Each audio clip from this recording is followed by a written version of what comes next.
ஒரு பெரிய கிரவுண்ட். இந்த கிரவுண்ட்ல பூனை முயல் எல்லாம் விளையாடுனாங்கள. Batting cricket. அப்புறமா சிங்கம் வந்து இந்த காட்டுக்கே நான் தான் ராஜா, என்ன ஊட்டி எப்படி விளையாடுங்க அப்படின்னு சொல்லிட்டு அதுவும் வந்துச்சு. அப்புறமா குரங்கு வந்துச்சு. அப்புறம் குரங்கு வந்து என்னையும் அந்த கிரவுண்டில் சேர்த்துக்கோங்க, நானும் விளையாட வரேன் அப்படின்னு சொல்லிட்டு குரங்கிட்ட பால் தூக்கி போட்டாங்களா.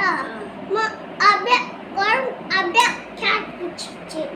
அப்புறமா மரத்து மேலே போய் ஏறி மென்று சாப்பிட்டுச்சு. என்னடா இதுன்னு பார்த்தா அது பிஸ்கெட் பால் தான்.